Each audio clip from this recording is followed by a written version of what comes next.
하수관로의 접합 방법을 정할 때의 고려사항으로 가로 안에 가장 적합한 것을 고르는 문제입니다. 두 개의 관로가 합류하는 경우에 중심 교각은 되도록 60도 이하로 해야 되며 곡선을 갖고 합류하는 경우에 곡률 반경은 내경의 5배 이상으로 해야 됩니다. 해당 회차에서의 답은 3번으로 잘못 나와서 1번으로 수정되었으며 마찬가지로 교재에도 3번으로 되어 있기 때문에 1번으로 고쳐주시면 되겠습니다. 따라서 답은 1번이 되겠네요. 다음 문제 23번 문제입니다. 도시의 인구가 매년 일정한 비율로 증가한 결과라면 연평균 증가율은 무엇인가? 현재 인구는 45만 명이며 10년 전의 인구는 20만 명으로 주어져 있습니다. 자, 이것은 공식을 알고 있다면 쉽게 풀 수 있는 문제이기 때문에 공식을 한번 적어서 한번 풀어보도록 하겠습니다. 자, 연평균 증가율을 구하기 위한 공식은 PN은 P0 곱하기 1 플러스 R의 N제곱으로 구할 수 있습니다. 이때 PN은 현재 인구, P0는 10년 전의 인구, R은 연평균 증가율, N은 경과 연도로 보시면 됩니다. 이것은 솔브 기능을 이용해서 바로 풀어낼 수도 있지만 저는 이 양을 통해서 한번 정리한 후에 대입을 해서 계산을 해보도록 하겠습니다. 자신에게 맞는 풀이법을 사용하시면 됩니다. 자, 그럼 먼저 P0를 저항으로 넘겨주게 되면 분모로 들어가기 때문에 P0분의 PN이 되며 우항에는 1 플러스 R의 N제곱꼴이 됩니다. 그 다음에 N제곱꼴을 제거하기 위해서는 저항과 우항을 N분의 1제곱꼴로 만들어줘야 되겠죠. 이것은 지수법칙에 해당되는 내용입니다. 지수법칙은 고등학교 때 배우는 걸로 알고 있죠. 자, 그래서 n분의 1제곱이 되며 우항에 있는 n제곱은 소거가 돼서 1 플러스 r이 됩니다. 따라서 우리가 궁금한 연평균 증가율에 대한 r에 대한 식으로 정리하면 되기 때문에 1을 넘겨서 계산을 하면 되겠죠. 따라서 r은 P0분의 PN의 전체의 n분의 1제곱 빼기 1로 구할 수가 있는 것입니다. 자, 그럼 각각의 인자에 그대로 대입만 해주시면 돼요. 자, 지금 P0는 무엇이었냐면 10년 전 인구이기 때문에 20만 명을 대입. 그 다음에 PN은 현재 인구이기 때문에 45만 명을 대입하면 되고, 그 다음에 N은 경과 연도인 10년을 대입해서 10을 대입하기만 해주면 됩니다. 따라서 계산기에 그대로 대입해서 계산을 하게 되면 0.084라는 값이 나오게 되죠. 따라서 답은 2번이 되는 것을 알 수가 있습니다. 그럼 다음 문제 풀어보도록 할게요. 24번 문제. 펌프의 토출량과 유효 흡입수도 그리고 규정 회전수가 주어진 경우에 비교 회전도를 구하는 것입니다. 이것도 마찬가지로 공식을 암기하고 있다면 쉽게 풀어낼 수 있기 때문에 공식을 먼저 적어보도록 할게요. 비교 회전도를 NS로 둔 상태에서 공식을 적어보도록 하겠습니다. 비교 회전수는 어떻게 구할 수 있냐면 먼저 규정 회전수 곱하기 H분의 Q라고 할 수 있습니다.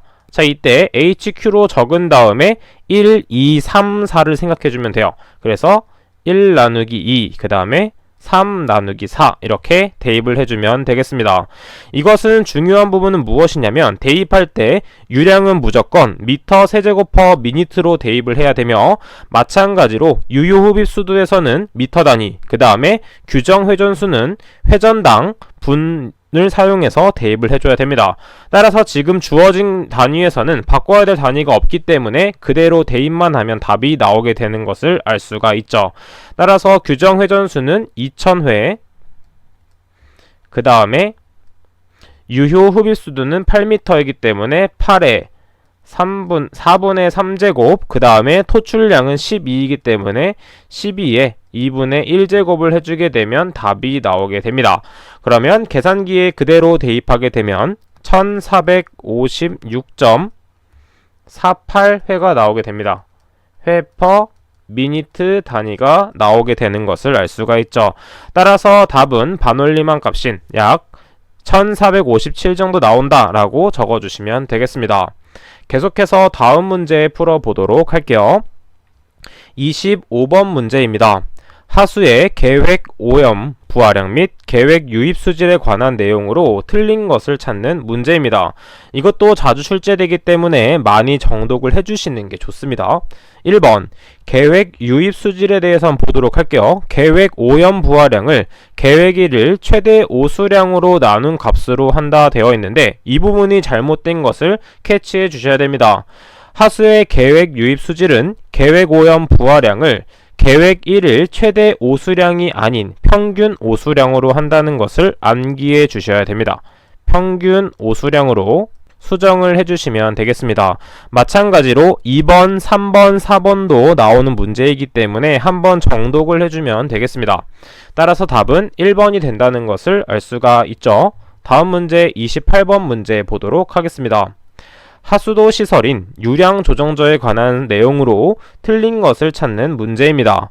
1번 조회 용량은 체류 시간 3시간을 표준으로 한다 되어 있는데 조회 용량은 3시간을 표준으로 하는 것이 아니라 계획 1일 최대 하수량의 시간 평균치에 대해서 1.5배 이상을 조회 용량으로 합니다.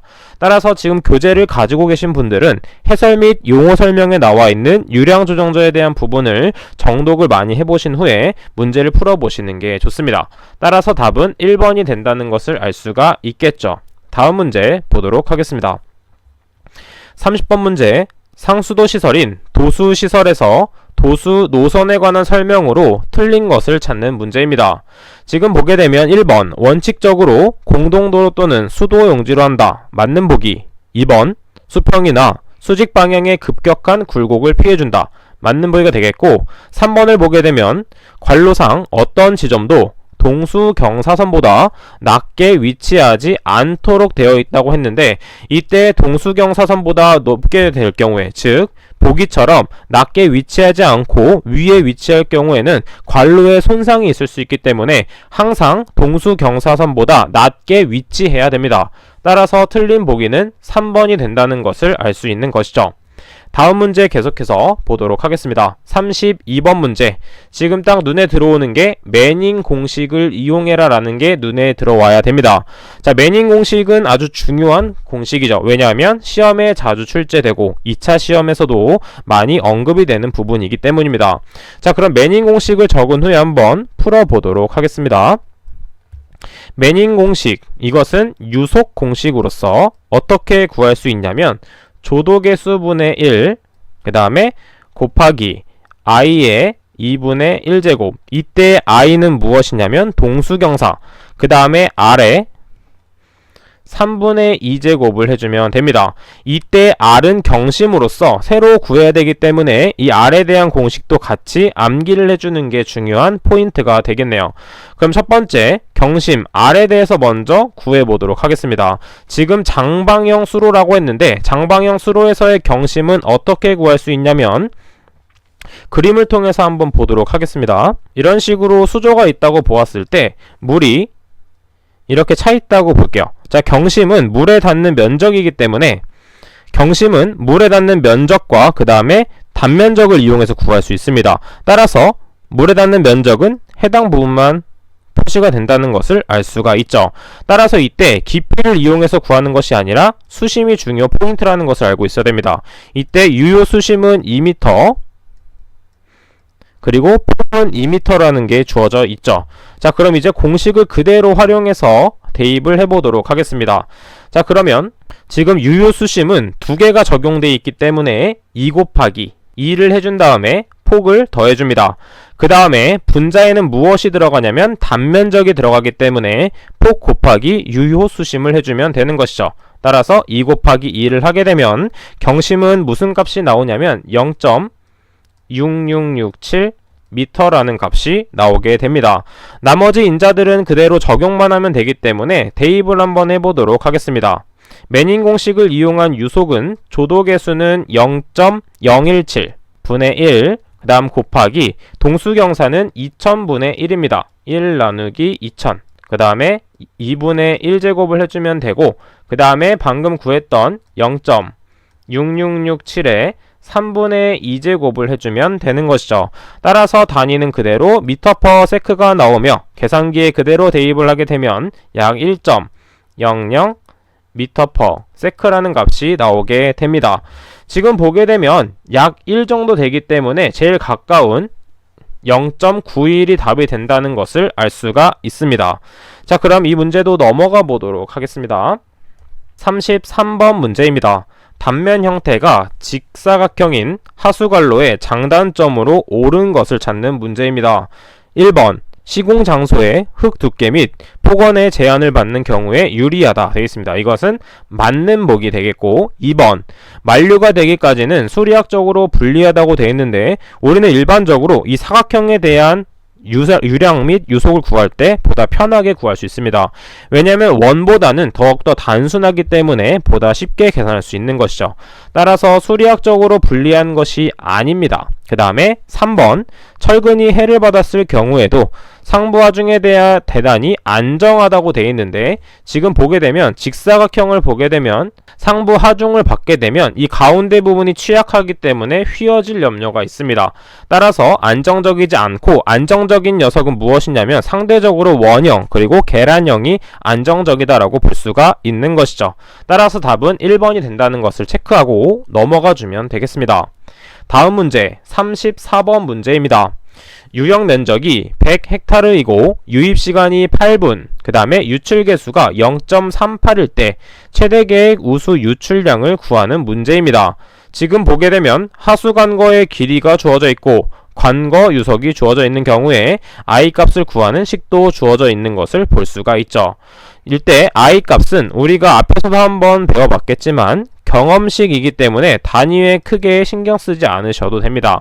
단 이때 t에 대입할 때의 단위는 항상 미니트 단위로 대입해야 된다는 것만 체크를 해주면 되겠어요. 자, 그럼 먼저 I 값을 구하기 전에 합리식이 무엇인지 한번 적어보도록 하겠습니다. 원래 합리식 Q는 어떻게 구할 수 있냐면 360분의 1 곱하기 CI A로 구할 수가 있죠. 이때 C는 개수, I는 무엇이냐 하면 강우, 강도, 그 다음에 A는 면적입니다. 이렇게 360분의 1을 적용할 경우에는 어떤 게 된 거냐면 반드시 단위를 맞춰줘야 됩니다. 이때 강우 유량, 즉 강우 강도에서는 밀리미터 per hour라는 값을 무조건 대입해줘야 되고, 이때 앞면적 A에는 헥타르 단위로 대입을 해줘야 이때 유량이 미터 세제곱 per 세크라는 값이 나오게 됩니다. 하지만 이 식을 이용하지 않고 그대로 이용할 경우에는 CIA로 맞춰놓고 단위 환산을 이용해서 계산할 수가 있는 것이죠. 자, 그럼 우리는 이것을 이용해서 한번 계산을 해보도록 하겠습니다. 첫 번째, 주어진 경험식을 이용해서 강우 강도를 구해보도록 할게요. 강우 강도 I를 구해보도록 하겠습니다. 강우 강도 I는 루트 T라고 했는데 먼저 이 루트 T를 구해주는 게 중요 포인트가 되겠죠. 37번 문제 보도록 하겠습니다. 펌프 효율이 80%, 전향정이 16m인 조건하에서 양수량 12리터 per 세크로 펌프를 회전시킨다면 이때 필요한 축동력 kW를 구하는 문제입니다.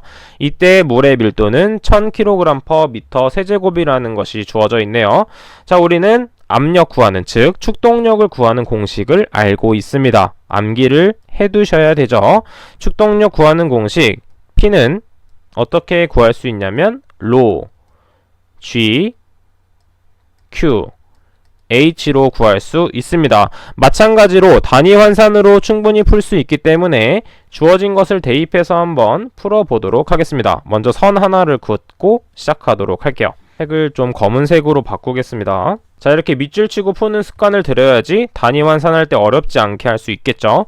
자, 먼저 물의 밀도는 1000으로 주어져 있기 때문에 1000을 대입, 1000 그리고 킬로그램 per 미터 세제곱이라고 주어져 있습니다. 자, 이때 G는 중력 가속도이기 때문에 9.8 미터 per 세크의 제곱, 이때 Q는 유량으로서 12리터 per 세크를 대입해주면 되고, 그 다음 마지막으로 H만 대입을 해주면 되겠죠. H는 전향정으로서 16m를 대입해준 다음에 단위 환산을 진행해 보도록 하겠습니다. 자, 지금 보게 되면 지금 효율이 주어져 있는 경우에는 고려해줘야 될 게 효율을 나눠줘야 된다고 생각을 해줘야 됩니다. 왜냐하면 효율이 낮다는 것은 그만큼 더 동력이 많이 필요하다는 얘기이기 때문에 효율을 곱하는 것이 아닌 나눠준다고 생각을 해주면 되겠죠. 따라서 이때 80%이기 때문에 80을 대입하는 게 아니라 0.8을 나눠주면 되고, 이때 주어진 리터를 미터 세제곱으로 전환을 시켜줘야겠죠. 따라서 10의 세제곱 리터는 미터 세제곱이 됩니다. 자, 그럼 단위 환산 한번 해보도록 할게요. 자, 이때 리터 소거되고, 그리고 미터 세제곱과 미터 세제곱이 소거가 됐습니다.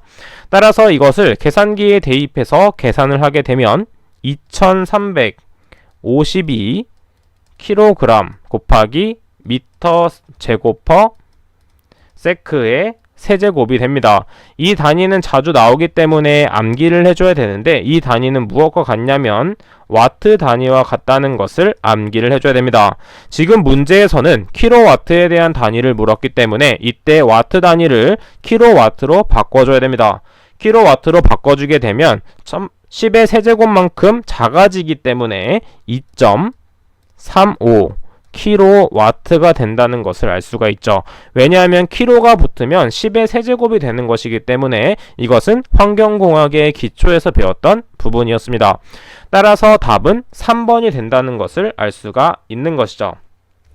자, 그럼 이렇게 상하수도 계획에 대해서 한번 풀어보았는데, 이런 식으로 계산 문제가 나오는 경우에는 공식을 알고 있다면 충분히 풀 수가 있고, 단위 환산으로 해결할 수 있는 부분이 많기 때문에 공식이 나온 부분은 반드시 암기를 하고 단위 환산 연습을 충분히 한다면 이 상하수도 계획도 충분히 좋은 점수를 맞을 수가 있습니다. 자, 그럼 1일 2회차에 대한 상하수도 계획은 여기까지 하도록 할게요. 저는 그럼 다음 시간에 찾아뵙도록 하겠습니다. 감사합니다.